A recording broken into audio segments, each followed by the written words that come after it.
warahmatullahi wabarakatuh. Kembali lagi bersama saya Eva Andriani dengan nomor NIM 1908102013. Saya dari jurusan Pendidikan Bahasa Arab kelas 3C. Di sini saya ingin sedikit menjelaskan tentang hakikat pembelajaran bahasa Arab sebagai bahasa asing. Nah, yang pertama itu ada hakikat pembelajaran bahasa Arab. Pengertian pembelajaran itu sendiri yaitu sebagai suatu proses komunikasi yang memiliki tujuan untuk tercapainya perubahan perilaku melalui interaksi antar pendidik dengan peserta didik atau antar peserta didik gitu, dan antar peserta didik. Nah, yang kedua itu ada pengertian bahasa Arab. Bahasa Arab adalah sebuah bahasa yang terbesar dari segi jumlah penutur dalam keluarga bahasa semantik. Jadi dalam bahasa semantik itu bahasa Arab itu sebagai bahasa terbesar. Nah, bahasa Arab ini adalah kalimat yang dipergunakan oleh orang-orang Arab untuk menyampaikan maksud dan tujuan mereka gitu.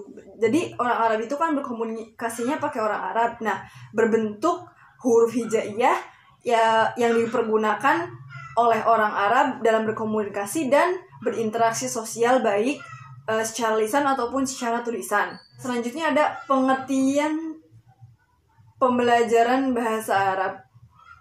Pengertian pembelajaran bahasa Arab itu sendiri adalah proses interaksi antara peserta didik dengan guru atau pendidik dalam proses belajar mengajar bahasa Arab dengan tujuan untuk memudahkan si peserta didik dalam memahami bahasa Arab beserta ruang lingkupnya. Nah, berikutnya ada keterampilan bahasa Arab.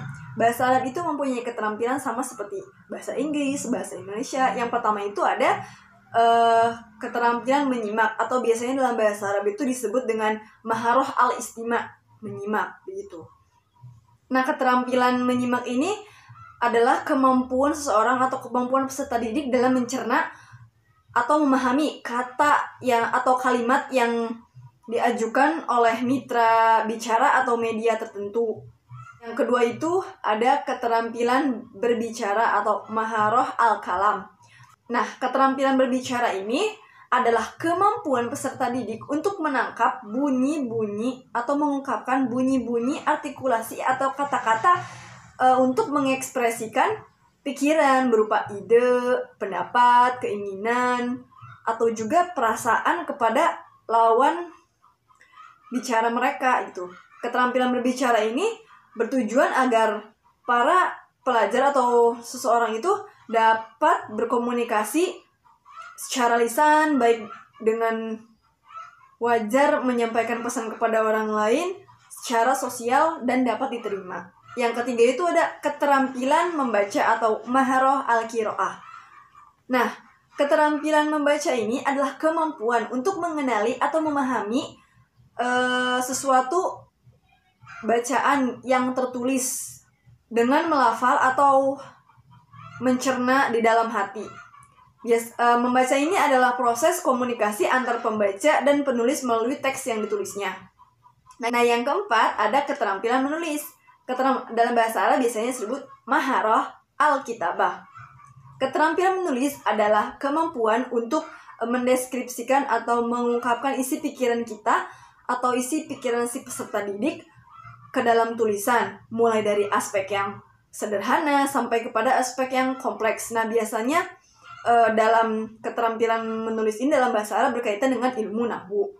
Nah, dari keempat keterampilan tersebut bisa dirangkai dalam satu tema sehingga mampu memberikan pengalaman yang bermakna bagi peserta didik. Nah, keempat keterampilan itu disajikan dalam 5 aspek. Yang pertama itu ada mufrodat atau kosakata, yang kedua itu ada istima atau mendengarkan, bisa juga menyimak, yang ketiga itu ada muhadasah atau percakapan. Nah, yang keempat itu ada qiraah, membaca, dan yang kelima itu ada kitabah, menulis. Berikutnya ada pengertian mufrodat. Mufrodat itu dalam bahasa Arab disebut dengan kosakata, yang merupakan salah satu bahasa yang harus dikuasai oleh pembelajar bahasa Arab atau bahasa asing untuk memperoleh kemahiran berkomunikasi dengan bahasa tersebut.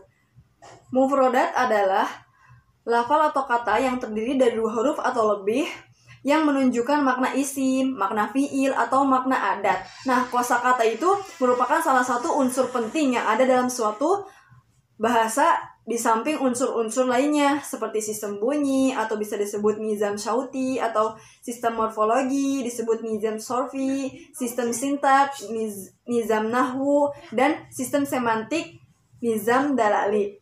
Nah, oleh karena itu biasanya seorang yang ingin belajar bahasa itu langkah pertama yang ia lakukan adalah dengan mengetahui kata-kata bahasa asing sebelum ia berusaha untuk mengetahui aspek lain dari bahasa tersebut.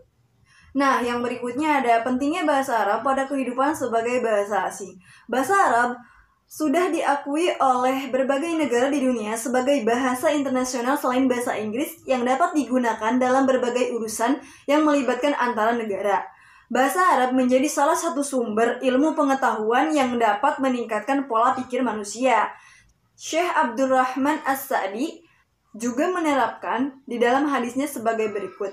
Bahasa yang paling mulia adalah bahasa Arab, yaitu bahasa Rasul yang diutus kepada mereka dan menyampaikan dakwahnya dalam bahasa itu pula bahasa Arab yang jelas dan gamblang. Seperti yang juga kita ketahui bahwasanya Allah Subhanahu wa Ta'ala menjadikan bahasa Arab sebagai bahasa Al-Quran karena bahasa Arab adalah bahasa yang terbaik yang pernah ada.